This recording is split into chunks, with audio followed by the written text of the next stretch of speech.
Good afternoon, and welcome um, to lecture this Monday afternoon. You'll notice that I am invisible today. That we're missing the what's that thing called, the webcam, the video feed. So this morning, um, good good afternoon. Oh goodness, I need to mute my phone.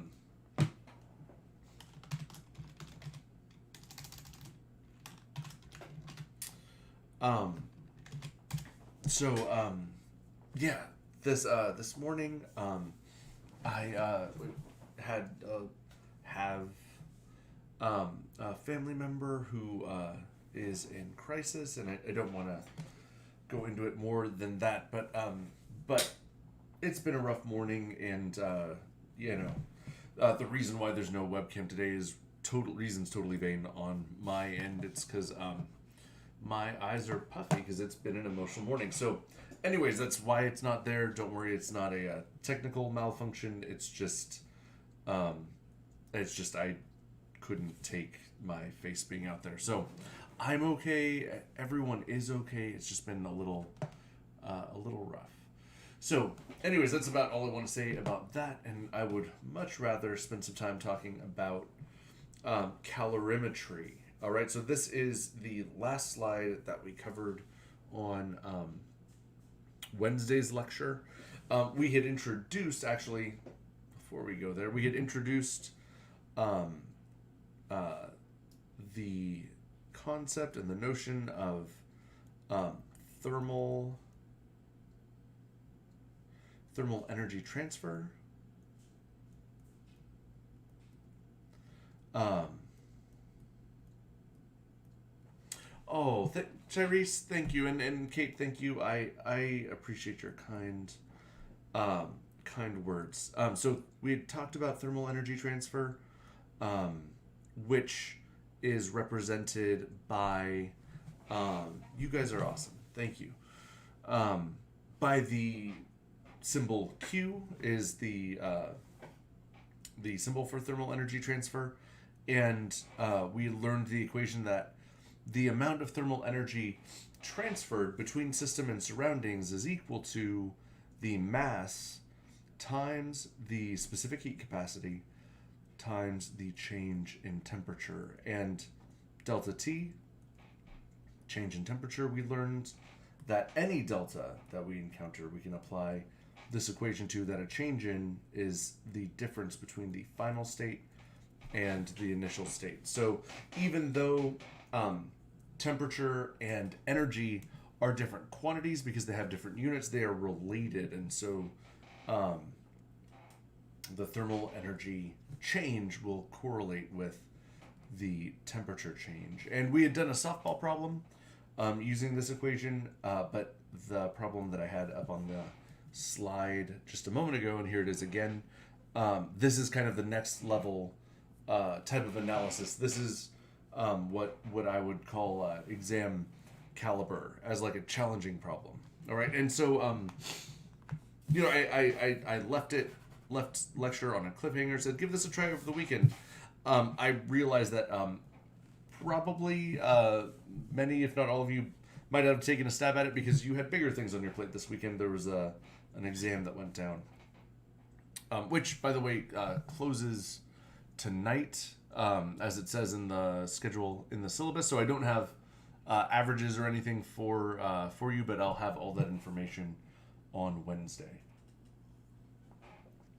All right, so let's go ahead and take a look at this problem. So we have 15 grams of aluminum are heated and placed in 125 grams of water. If the temperature of water rises from 25 degrees Celsius to 33 degrees Celsius, what temperature was aluminum heated to? And again, I provided the specific heat capacities for both water and aluminum. And just to reiterate what I've said in the past, The homeworks that you do in the book will not include specific heat capacity. So if you're doing homework problems out of the TRO textbook, you have to look them up in a table. Anytime you need a specific heat capacity on the exam, I'll provide one for you, so you don't need to worry about having to have that table at the ready during tests. But when you're doing homework, you'll have to look them up. All right. So I'd like to spend a little bit of time kind of laying out the strategy for solving this problem. Again, if you heard me read this problem and you don't know where to start, that is a gift. All right? That is a gift because this is, as I've said before, an exam simulation. You can use this to learn how you're going to solve problems that are curveballs on the test by breaking down what we're given in this problem. Now, any problem that we're going to solve in this class will start with identifying what we're trying to find. And you'll notice it's right here, actually. What temperature was aluminum heated to? Now, when you think about the timeline of this problem, we've got our aluminum metal gets heated, right? It gets really hot, and then placed in water where it's going to cool down. So we are trying to find our initial temperature of aluminum. All right? We want to find our initial temperature of aluminum. Now, anytime you're asked to find a quantity that belongs to, is a part of an algebraic expression, it's a good idea to write that expression out. I've said that before, and it bears true in this case. We know an equation that involves initial temperature, and that is the equation for delta T, right? Change in temperature is equal to final temperature minus initial temperature. Now, those of you who have watched the gas law lectures, which if you haven't, you might want to do it sooner rather than later. We're going to actually start using some of that information in the problems examples we go over in this chapter. For those of you who've watched the gas law lectures, you may go, well, wait a minute, I've seen an equation with T1, right? It's the combined gas law. P1 times V1 over N1 times T1 equals P2 times V2 over N2 times T2. And you may be going, I know that for this problem it should be delta T, not this gas law. But how would I, because we're in the thermochemistry section, we're in the thermochemistry chapter, but how would I know on the exam? Because on exam 3, I'm going to be throwing gas law problems, thermal energy problems, all sorts of things at you. It's all going to be jumbled into one. And if you're wondering that, here's the key difference. And this is how you know that we roll with the equation for delta T and not the combined gas law. We don't use the combined gas law. And here's how you know that in the wild. This is for gases, right? The combined gas law is for gases, and here we're dealing with 15 grams of aluminum, which is a metal. All right? So because you're dealing with a metal, you can't use a gas law because gas laws only apply to things that are in the gas phase. All right? So let's return to our equation. So we've got an equation for delta T is equal to the final temperature minus the initial temperature. And delta T, change in temperature, also is in an equation we know. All right? It is in the equation Q equals MCAT. In this case, Q for aluminum is equal to the mass of aluminum times the specific heat of aluminum times the change in temperature. All right?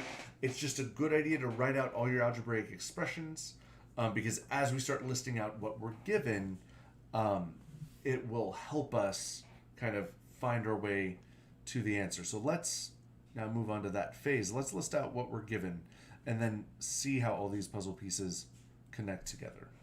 All right, first number in this problem, we're given a mass of aluminum, right? We know that the mass of aluminum is equal to 15.0 grams. I'm actually going to move this over on my canvas just a little bit.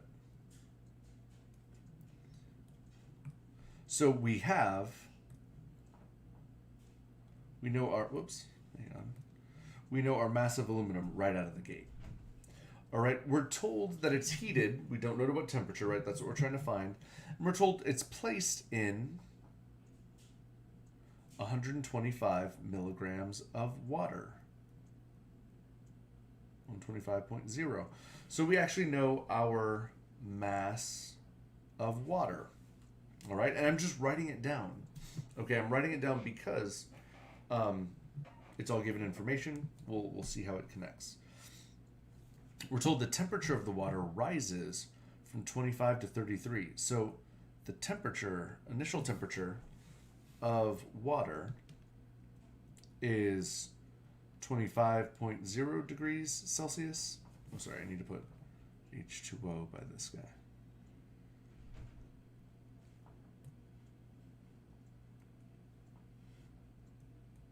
So this is initial temperature for water, and we know our final temperature of water.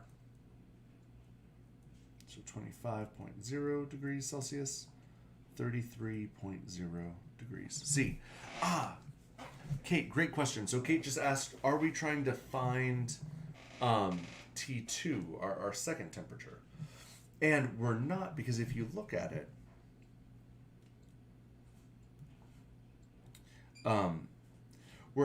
we're being asked to find what temperature was aluminum heated to. And when you look at the scenario that this problem lays out, we're told that it was heated to some temperature, then placed into water. So we actually want to know what the initial temperature of aluminum was, how hot it got. So we're looking for T1, initial temperature of aluminum. All right, so we're given initial temperature, final temperature, and we're also in this problem. There we go. In this problem, we're also given, so it's not in what I've written out, but we do have these, oh, I don't want that in blue. The specific heat capacities, both for aluminum, which is 0.903 joules per gram degrees Celsius. We're also given the specific heat capacity of water, which is 4.184. Here, hang on. Before I was looking kind of almost like a 184 joules per gram degrees Celsius.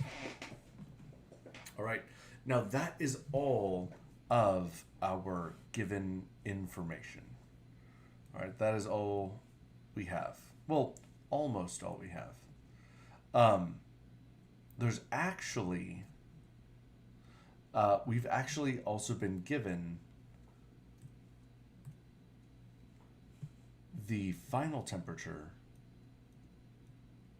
for aluminum. All right, it's not explicitly stated, but we are given the final temperature of aluminum, and here's how. You'll notice that, so in this scenario, we heat aluminum up, drop it in water, and then the temperature of water rises from 25 degrees Celsius to 33 degrees Celsius. All right, now if I asked you, why does the temperature of water rise? You'd tell me, well, you heated aluminum really hot, and so you drop the hot metal into water, and the temperature of water is increasing because it's absorbing heat from the metal, right? The metal is losing energy, the water is gaining energy as a result. Now, if I ask you, okay, that's true, why does the temperature of water stop rising? The answer is the temperature of water stops rising when the temperature of aluminum stops falling. You see, you've got one thing really hot, one thing cold, and the cold thing is warming up and the hot thing is cooling down. And when their temperatures are equal, all right, when their temperatures are equal, that's when the energy transfer stops. It is something called thermal equilibrium, when the two things are the same temperature, they have the same amount of thermal energy. And so the final temperature for water is equal to the final temperature of aluminum. So the final temperature for aluminum is 33.0 degrees Celsius. So when we look at these equations of the stuff we're trying to find, we know the specific heat of aluminum, and we know both the final temperature for aluminum. We do not know the change in temperature for aluminum. All right, now this is where you've got to be careful, because there's a temptation here to use, to misuse things. All right, and here's what I mean by that. When you look, so we have initial and final temperature of water, which will give us a delta T for H2O. Right? We can find our delta T for H2O. So we have specific heat, mass, and change in temperature for water. These three things together can allow us to find Q, but not the thermal energy transferred from aluminum. It allows us to find the change in thermal energy for water. All right? When you look at the equations we have written up here, we want to find our initial temperature of aluminum. So we need to find our change in temperature for aluminum. All right? If we had change in temperature for aluminum, then we could solve for initial temperature. Well, change in temperature of aluminum is right here in this equation, but we don't have enough information to solve this one yet, because we need to know what the change in thermal energy is for aluminum. And all of the given information, we have enough given information to find the change in energy, thermal energy for water that's different than aluminum. All right? So we've got a bit of a pickle here. And here's the thing. And this equation is not explicitly stated in the problem, but you can write it out if you think about what's going on, all right? So what's happening in this situation, temperature for aluminum is dropping, temperature for water is rising until they're equal, right? That means water's gaining energy, right? It has an increase in temperature. Let me ask you, every joule of energy that water gains, where is that energy coming from? The answer is it's coming from aluminum, right? Water is gaining energy as aluminum loses energy, and aluminum is transferring its energy to the water. So every 1 joule of energy water gains is 1 joule of energy that aluminum has lost, all right? That means that you can write this in two ways. You can say that that the thermal energy, the change in thermal energy for water is equal to -1 times the change in thermal energy for aluminum.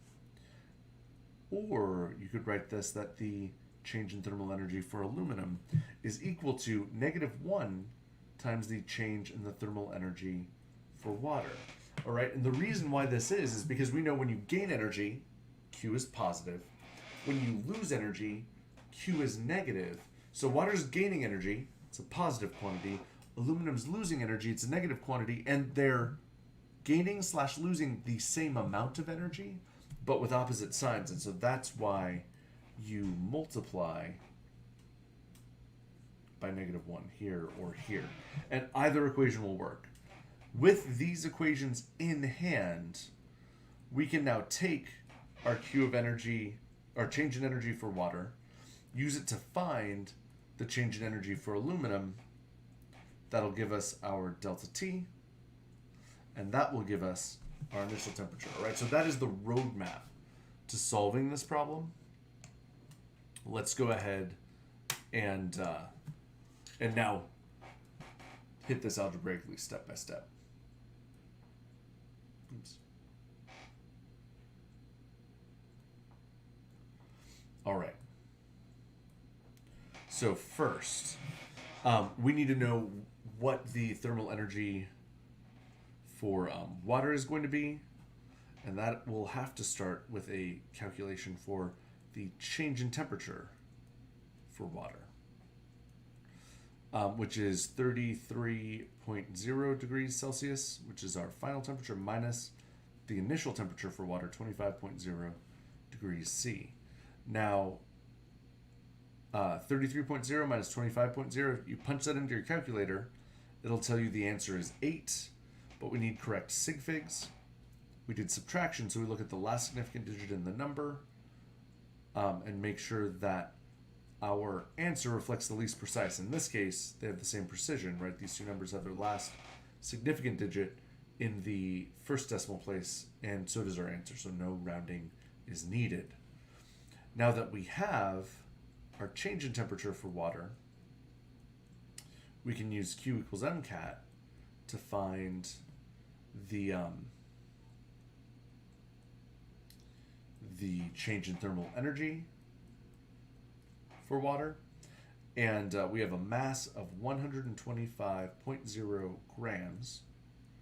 Our specific heat capacity is 4.184, and our units are joules per gram degrees C. And our change in temperature is 8.0 degrees Celsius. All right, we're ready to crunch our numbers. We have 125 times 4.184 times 8.0. So our change in thermal energy actually has a surprising value. This was not planned. This is a pure coincidence, but it comes out to 4,184. Now let's look at our units.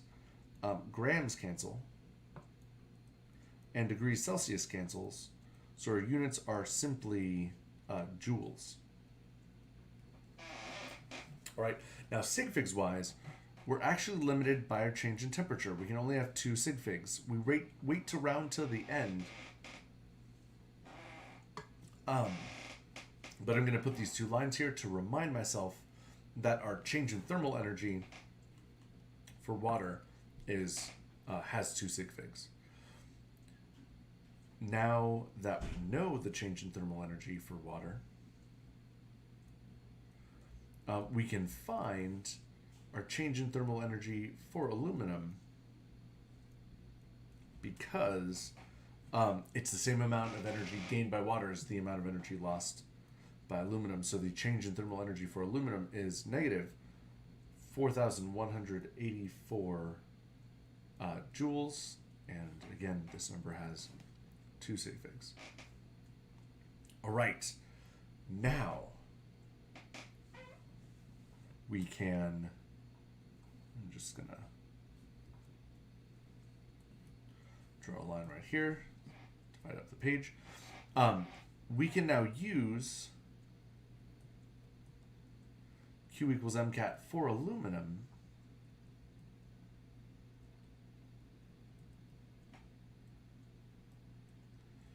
Q equals MCAT for aluminum to solve for our change in temperature.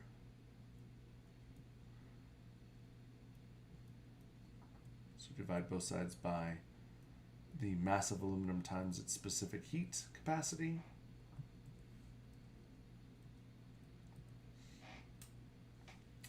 Which gives us the change in energy for aluminum is equal to the change in thermal energy for aluminum over the mass times the specific heat capacity. So our delta T for aluminum is negative 4,184 units are joules per, no, just joules, sorry. That's thermal energy, over our mass of aluminum, which is 15.0 grams, times our specific heat capacity, which is 0.903. And this is where the complex unit comes in, joules per gram degree Celsius. All right, units cancel, joules, grams, cancel grams. And we're left with degrees Celsius, which is good because we're solving for a temperature. Now, don't forget the negative sign here. We're dealing with negative 4,184, which again, only has two sig figs. Divided by 15.0, divided by 0.903. All right, and our answer here, our change in temperature for aluminum, comes out to be negative 308.8. Oops, sorry.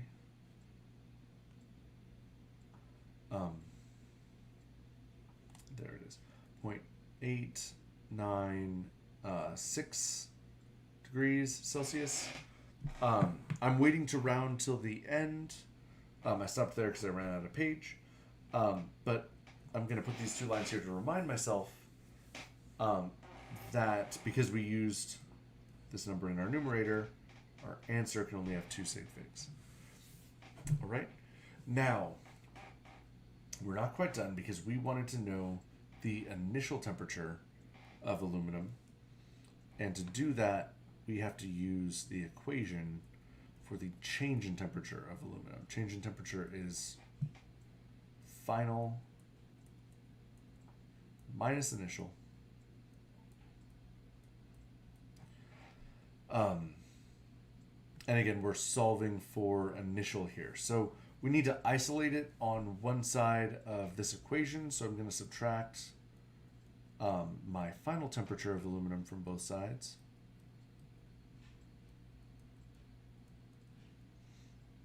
And once I do, then I'll have negative 1 times my final temperature of aluminum plus my change in temperature of aluminum is equal to negative 1 times my initial temperature of aluminum. Now notice we haven't actually solved for initial temperature yet because right now it's got a negative 1 multiplied by it. So we need to multiply both sides of this equation by negative 1 so that we actually isolate our initial temperature of aluminum. So our initial temperature of aluminum is equal to our final temperature of aluminum minus our change in temperature. And we know our final temperature because it's the same as water. Due to thermal equilibrium, it's 33.0 degrees Celsius minus, now we plug in the delta T we just calculated, minus a negative 308.896 degrees C. And this number has two sig figs.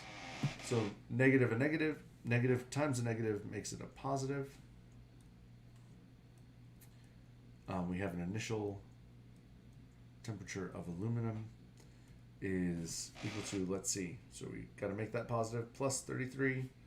So my calculator is telling me that my answer is 341.896 degrees Celsius. Sig figs wise, my final temperature has its last significant digit in the first decimal place, and my change in temperature has its last significant digit in the tens place. So I need to round to the tens place. 1 is going to round down, and so my final answer is that aluminum, my 15 grams of aluminum, was heated to 340 degrees Celsius.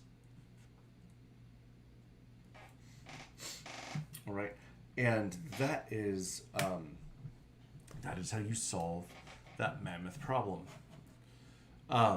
Definitely a challenging problem, but also just a classic quintessential problem for this chapter, for thermochemistry. This is the type of problem. It's called a calorimetry problem, and here's the big takeaway from this problem. All right, you'll remember the place, and this is the kind of linchpin to solve it. You'll remember the place where we wrote that Q for aluminum was equal to -1 times the Q for water, and we wrote it in reverse, right? That -1 times Q aluminum is equal to, or that was a positive, QH2O. What makes this work is, when you think about it, aluminum you could consider to be your system, right? Aluminum is our system, the thing we're looking at, and water, H2O, this is our surrounding, right? It surrounds the system. So we've got system and surroundings here. The energy that the system loses is energy that the surroundings gain, or the energy that the surroundings gain is energy that the system loses. All right, if one is gaining, then it's coming from the other, and this is the big takeaway here. You have the energy of your system, the change in energy of your system is equal to -1 times the change in energy of your surroundings. We said on Wednesday that our change in energy is equal to the thermal energy change plus the energy change through work. And so obviously in this moment of the course, we're focusing on thermal energy. So if thermal energy is the only thing going down, then the thermal energy change of your system is equal to the thermal energy change of your surroundings times -1. All right, they'll be equal in value, but opposite in sign. And this is true just for completion. If no energy is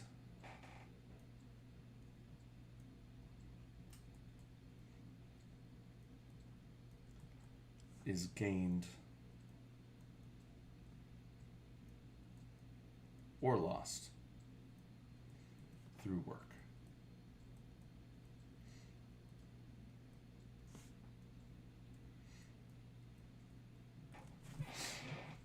All right, and so for these calorimetry problems, this is going to be clutch for solving them. So that's one that you definitely want to keep in the back of your back pocket for these problems. All right, so that is calorimetry and thermal energy transfer. Let's now take a minute to start talking about work, right? The energy transferred through work.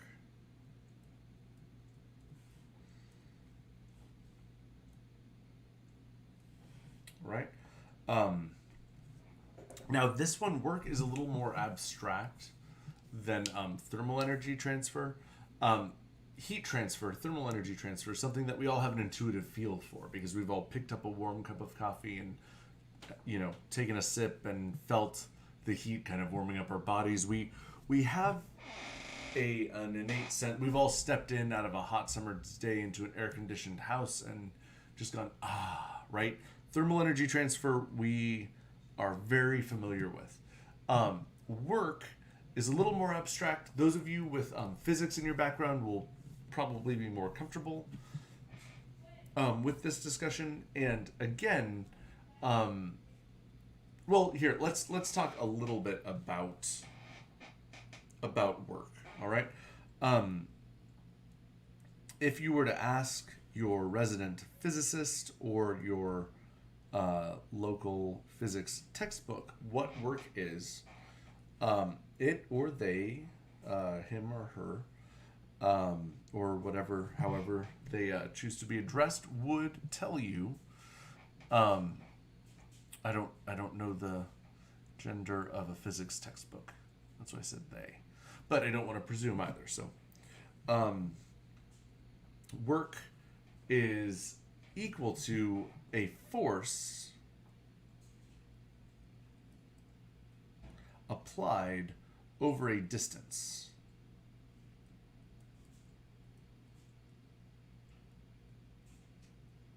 All right. Work is equal to force over distance. And if you've watched the gas law lecture, you've seen this. If not, you'll see it here first and it'll get reinforced there. Pressure, the equation for pressure is equal to a force applied over an area. You might be thinking, well, that's a little, seems like pulling a rabbit from your hat. Why are we using this equation? Well, in chemistry, we're not going to deal with forces. That's really clearly the domain of physics. But now we have two equations that have force and pressure is equal to force over area. We deal with pressure with respect to gases all the time. Watch the chapter 5 lecture if you haven't already. Now we can take these two equations and substitute in kind of quantities and variables that we're all familiar with. So if pressure is equal to force over area, we can solve for our force by multiplying both sides of this equation by the area over which the pressure is applied.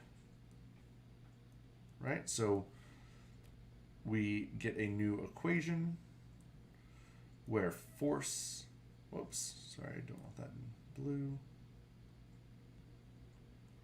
We get a new equation where force is equal to pressure times the area over which it's applied.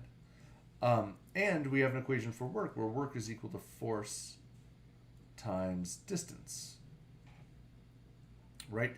And now we can substitute in pressure times area for force. So our new equation for work becomes work is equal to pressure times area times distance. All right? And this will take you back to your geometry days. What happens when you multiply an area times a length, right, which is a distance? You get a volume. Area times a length is a volume. All right? And here is what we're talking about. When we talk about work being done in a chemical context,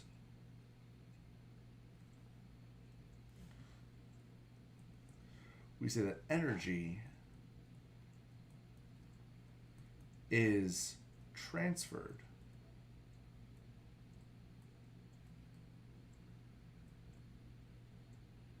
through work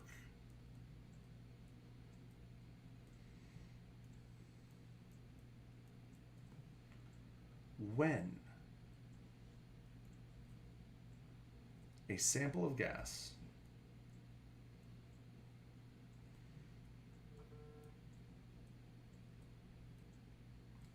expands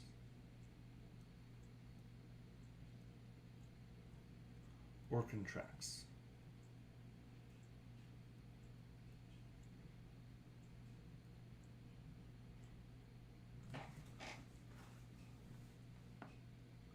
All right?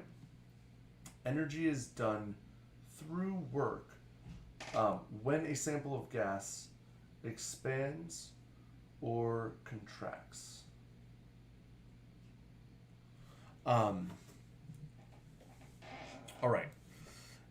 And let's talk about how I want to take a minute to talk about how this happens. All right, so let's do some visualization. I want you to picture a cylinder with a movable piston. All right, so you've got a piston in the cylinder, and it can move up and down. All right, the pressure being exerted.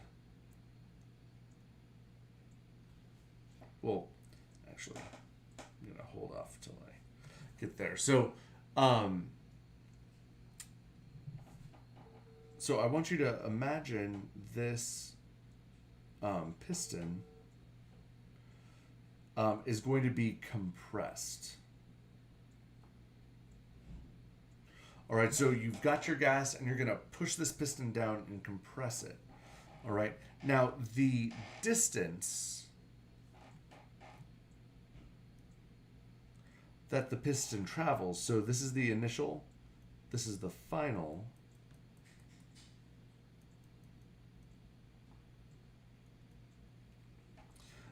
This right here, this is the distance that the piston travels. All right, the area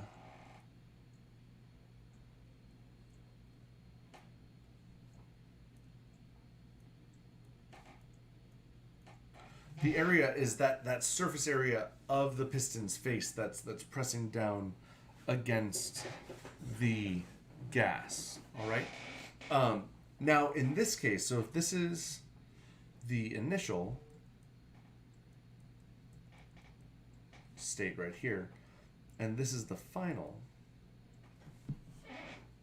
you can see that as you move from your initial state to the final state, your gas is being compressed. Your volume is getting smaller. All right? And for a compression,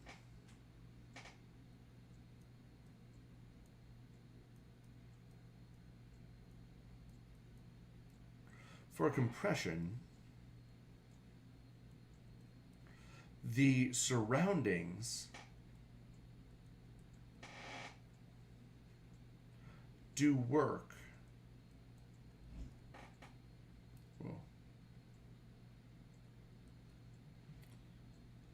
on the system. All right, so when you are dealing with a compression, you have the surroundings doing work on the system. I'm actually going to bump this down and over.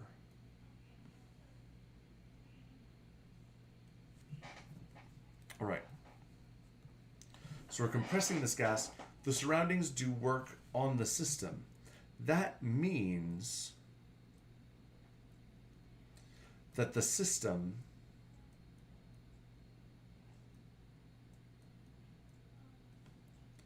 gains energy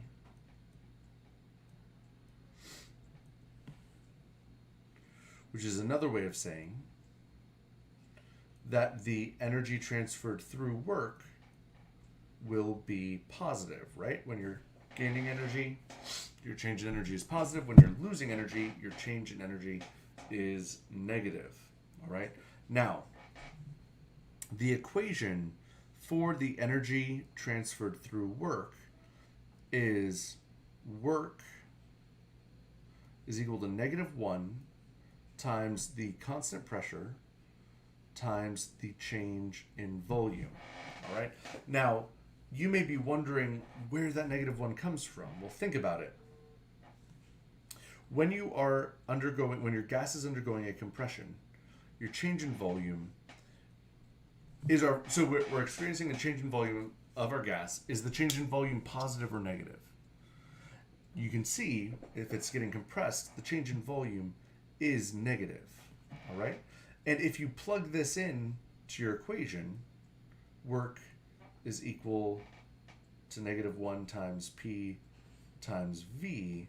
The reason why this negative sign has to be there is because our change in volume is a negative number. And the thing is, your pressure will always be a positive number. And so if we know that work the energy transferred through work is positive because our system has gained energy, the only way to make that positive is to multiply the whole thing by a negative number. All right? And the same thing plays out when your gas undergoes an expansion. All right? When your gas is expanding,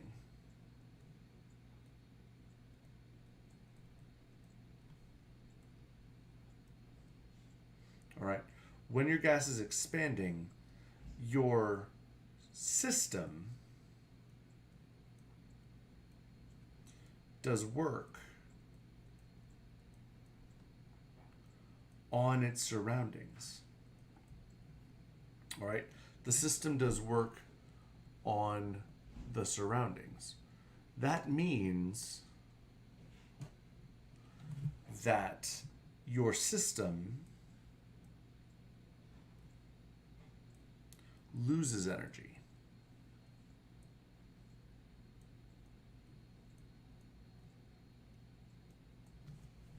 All right? Your system is losing energy. And if your system is losing energy, that's another way of saying that your value for work is a negative number. But the other thing about an expansion is your change in volume is positive, right? Because it's expanding, it's getting larger, a larger volume. And so when you write out the expression for work is equal to negative 1 times pressure times change in volume. If our change in volume is positive, because we're undergoing an expansion, and we know our value for work is negative, again, pressure is always a positive quantity. The only way these can be equal is if we multiply the whole thing by that negative 1, right? So that's where that sign comes from in this equation. Work is equal to negative 1 times your constant pressure times your change in volume. All right? Let's do a couple examples here.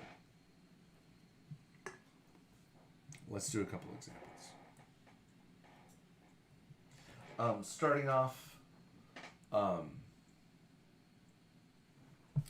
of on the gentler side, and then we'll amp up. Okay. So let's see. So here's a first example to try.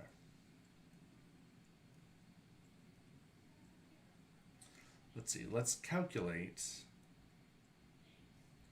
the work done by a gas that expands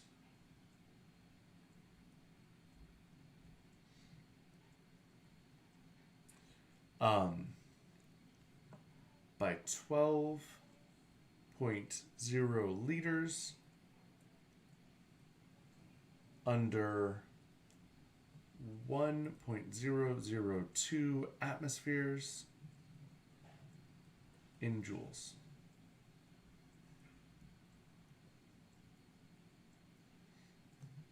All right, so we need to calculate the work done in joules of a gas that expands by 12 liters under 1.002 atmospheres of pressure. All right. This problem is fairly straightforward, right? When you look at what we're asked to find,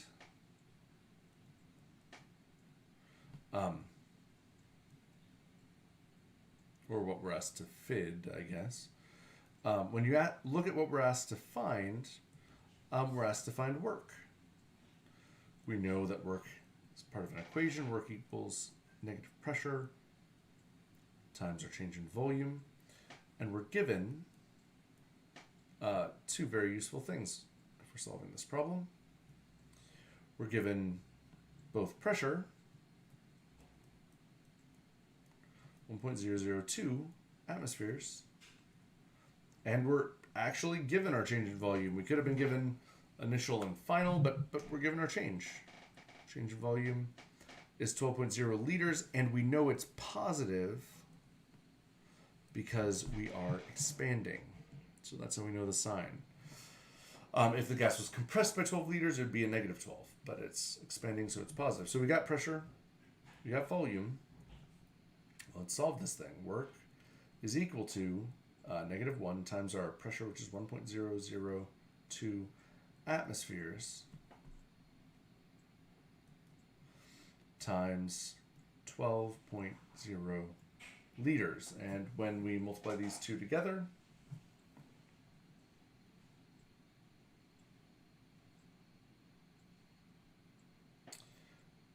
so we bust out the calculator. 1.002 times 12.0 is, my calculator's telling me that it's 120.24.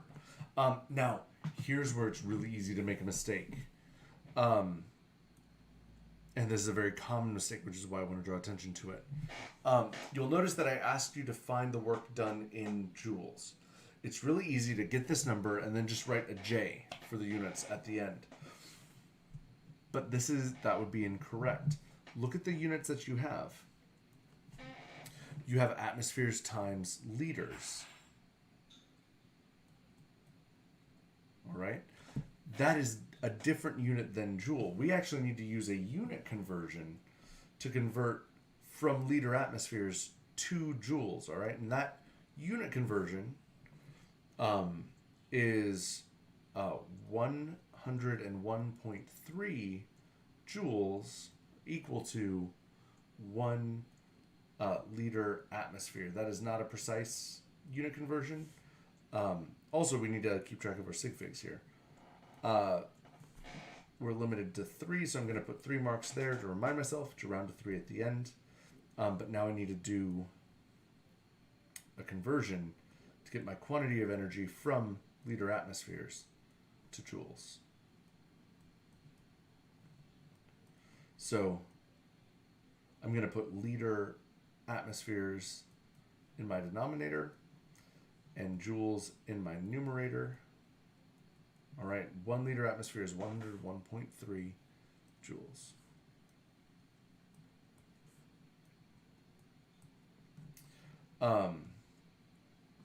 And so when we multiply these out, my calculator is telling me that the value is negative 12,180.312.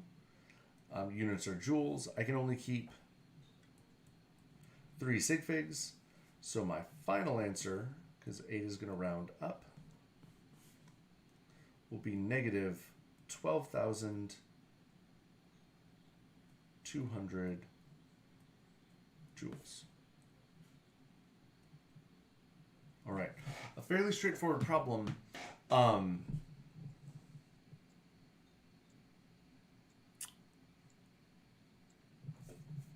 Let me. Oh my gosh. Kate and Tyrese, you guys are awesome.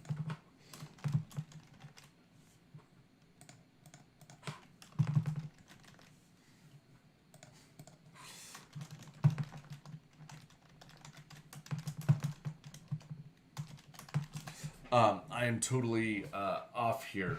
Probably because, I don't know if I just punched it into my calculator wrong. 1.002 times 12 does not equal 120.24. I apologize. That is my bad. This is 12. Let me fix my decimal place here. 12.24. Which will drastically affect my answer. Fixing it down here.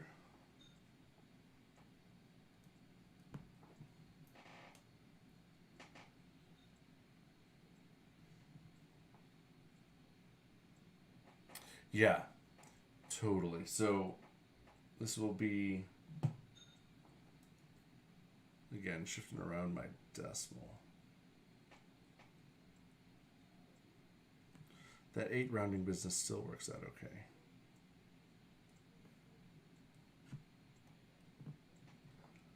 but the decimal's now here. And this is a 0. So then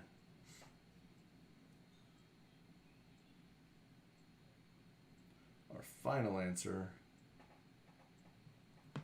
should be negative 1,220 joules. How about that? All right, that is way better.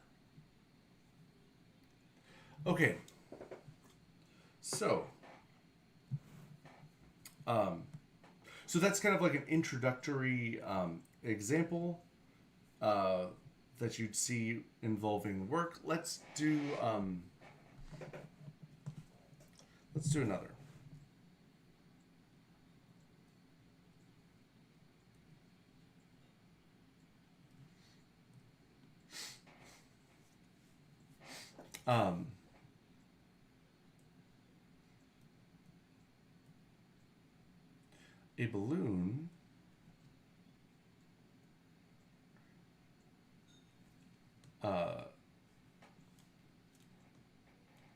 A balloon of helium gas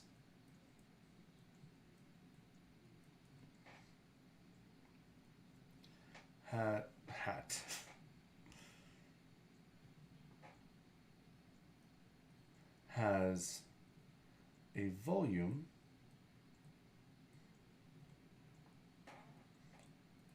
of 2.0 liters under 1.07 atmospheres of pressure at 23.6 degrees Celsius.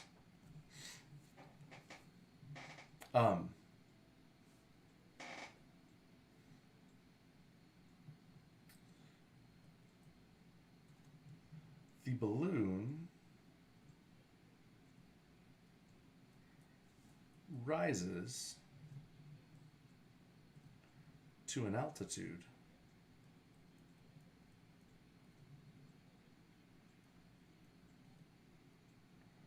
where the atmospheric pressure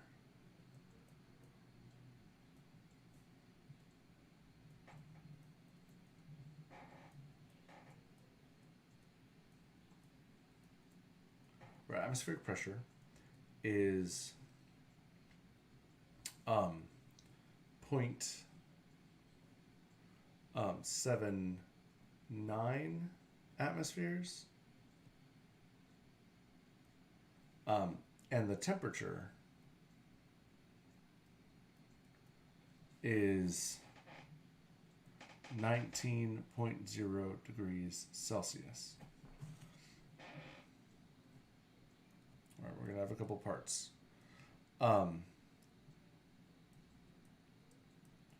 Determine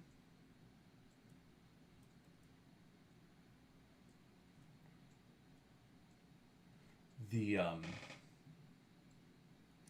energy transferred through work.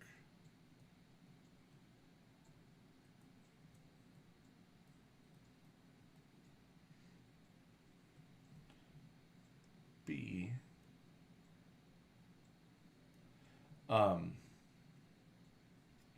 was this an expansion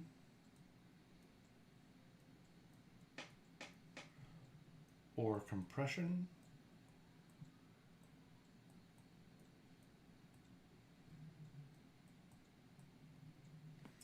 And C, was this exothermic or endothermic?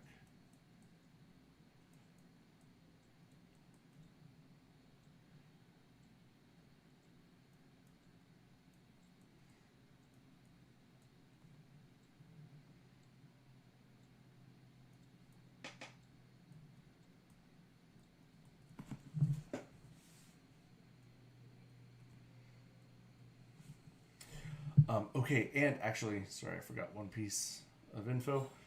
Determine the energy transferred through work in joules. There we go. As the energy unit.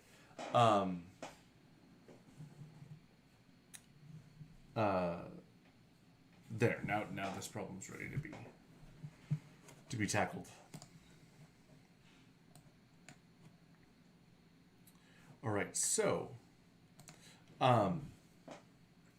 let's take this one at a time. Now, caveat before we begin.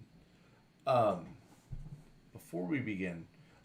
do want to say that this is the first problem that we've done in Chapter 6 that uses concepts from Chapter 5. So if this looks totally foreign to you, it's because literally we're going to explicitly use and heavily rely upon equations and concepts from the gas laws chapter to solve this problem. So if you don't recognize what I'm about to do and haven't watched chapter 5, that is the reason. If you don't recognize what I'm about to do and you have watched chapter 5, you might want to rewatch it. Because again, there's a lot of really cool kind of team up moments between chapter 5 and chapter 6, and you can definitely expect that to happen on the third exam. All right. Okay, so let's go ahead and kind of interrogate this problem. First, for part A, let's look at what we're trying to find. Actually, before we do that, I'm going to give myself just a little more room to breathe here.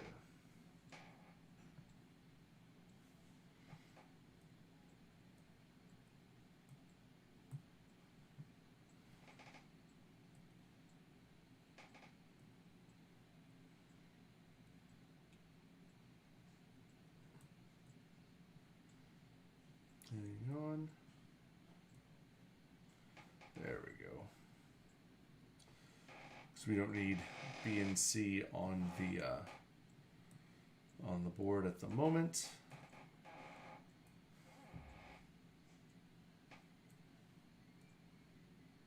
Now we can bump this up here. All right, let's look at what we're trying to find.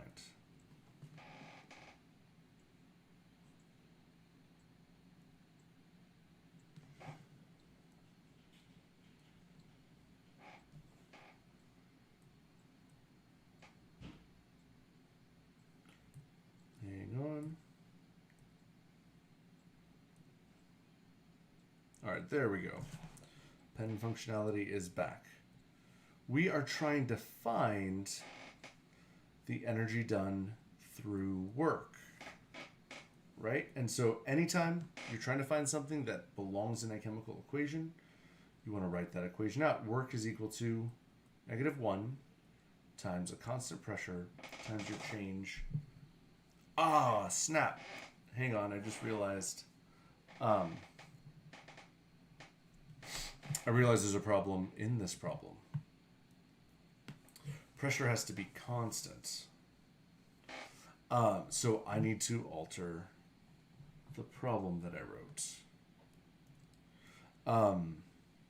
The balloon rises to an altitude where I am just going to wholesale remove this part about atmospheric pressure changing.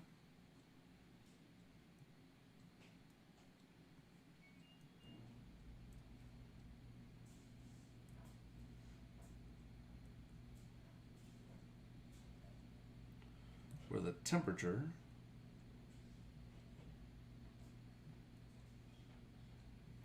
is 19.0 degrees.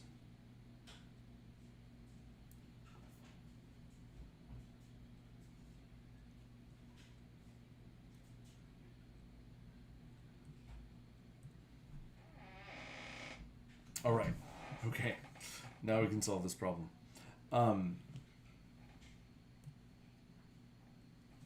Another thing, we've been given our change in volume, or change in volume is in our equation for work. All right, and this also has an equation that we can write out, and it would be worth our time to do so. So delta V is equal to final volume minus initial volume. All right, so that's what we're trying to find. We've got a couple equations that that tie into it. Tyrese, more power to you.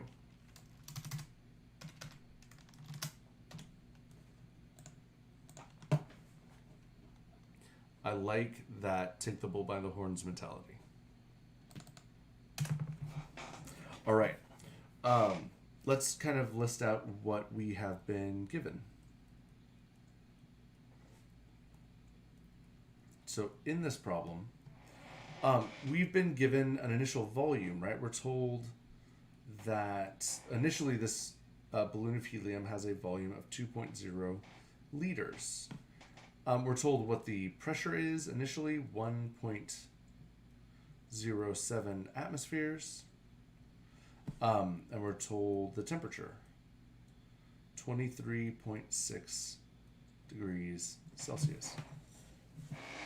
All right. We're told, sorry, that's initial temperature. We're told that the balloon rises to a final temperature, to an altitude where the temperature is 19.0 degrees, Celsius. And actually, sorry, I'm going to add one more line of dialogue. 19 degrees Celsius.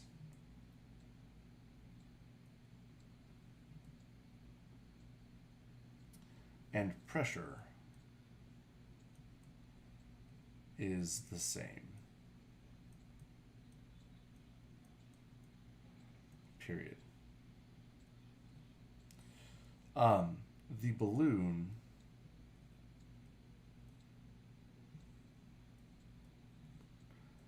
has no leaks.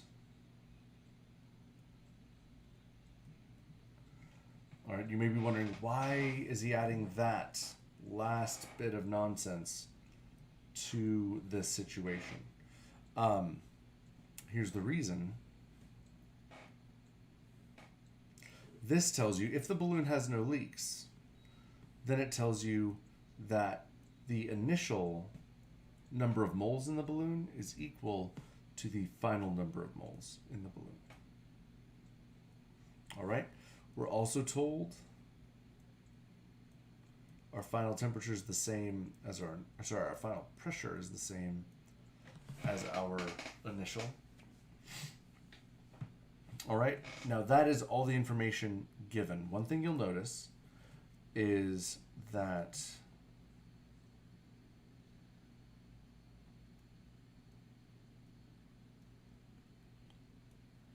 I'm just cleaning up my board just a little bit. So we know our pressure, right? We've got our constant pressure. We just need our change in volume. And when you look at our change in volume, it's equal to the final volume, which we don't know, times the initial, which we do. All the other quantities we've been given, volume, pressure, temperature, constant moles, these,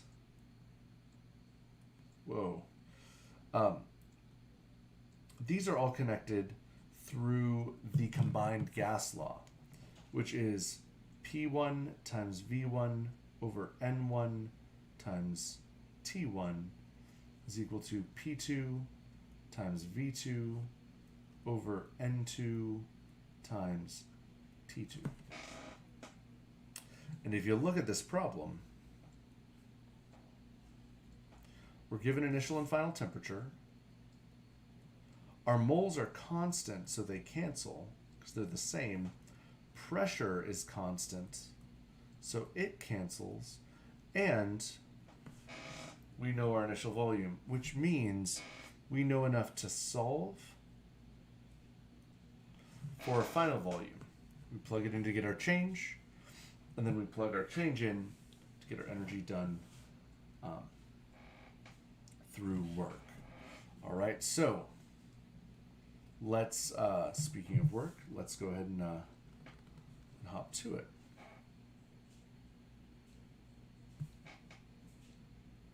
So after pressure and moles cancel, we have V1 over T1 is equal to V2 over T2. We want to find our final volume, so we're going to multiply both sides by our final temperature. It'll cancel off of the right side of this equation. And we get final volume is equal to initial volume times final temperature over initial temperature. Now, even though we know, should be initial. Even though we know what our initial and our final temperatures are, we discussed this in the Chapter 5 lectures. Anytime you're using the gas laws, your temperatures must be in Kelvin. So we actually need to do a unit conversion. Our final temperature is 19.0 degrees C. To convert this to Kelvin, we've got to add 273.15.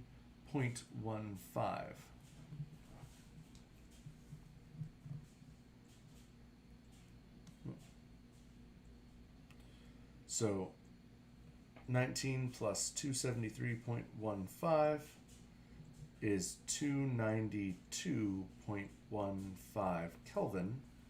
And sig figs wise, our least precise number is 19, so our last significant digit in this number is in the 10ths place. T1, our initial temperature, is 23.6 degrees Celsius. Again, we add 273.15.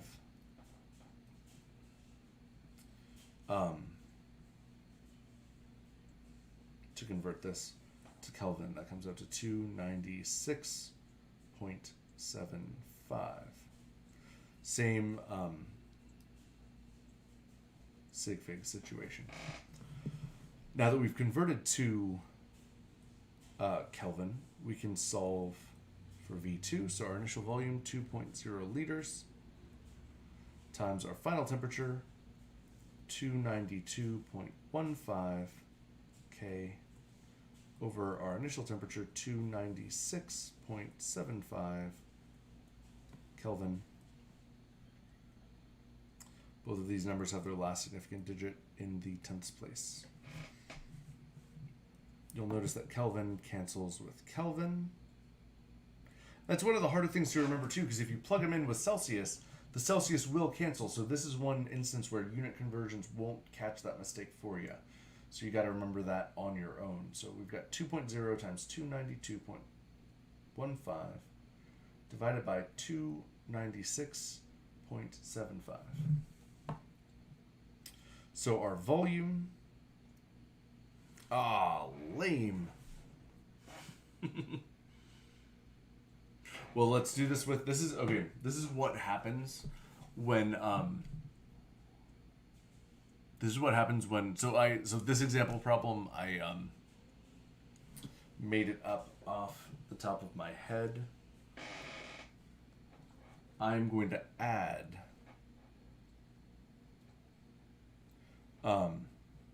one significant digit to this so that our answer will actually make sense.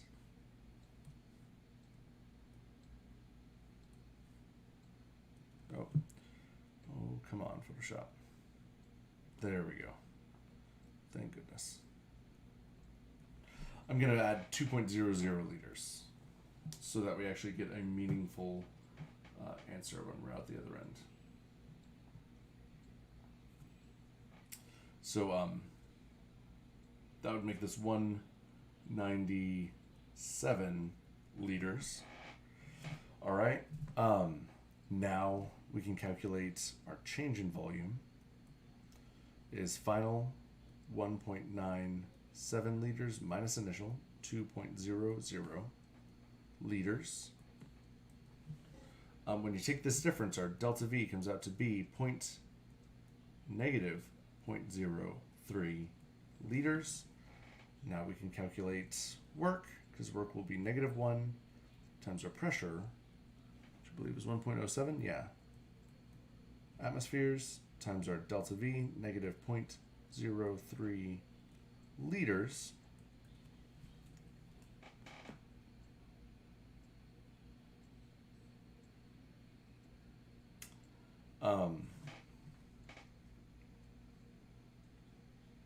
So 107 times negative 107 times negative 0.03 comes out to be 0.0321 liter atmospheres.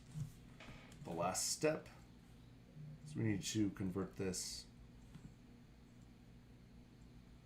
to joules.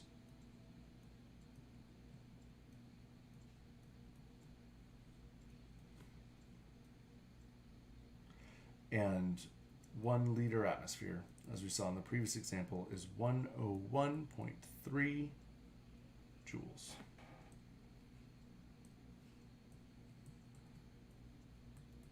Remember, this only has 1 sig fig, so our answer after the conversion can only have 1.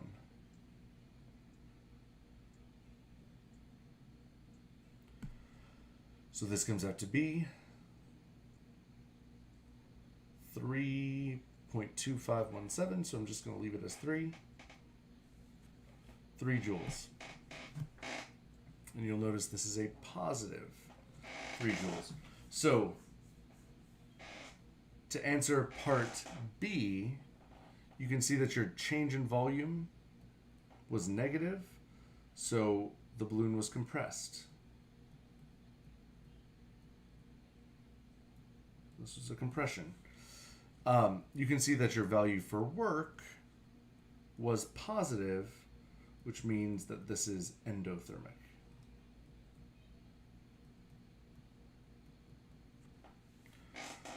All right. Okay. So that is the answer to that problem. The reason why I added 1 sig fig is the final volume at 2 sig figs would have rounded to 2 liters, and that would have meant that nothing changed. So I added 1 sig fig there to give us an answer that was meaningful, that made sense.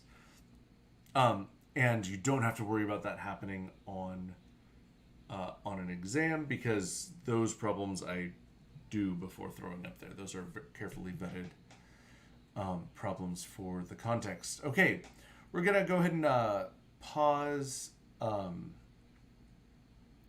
lecture there. We'll continue with our conversation about thermochemistry on Wednesday. We've got office hours tonight from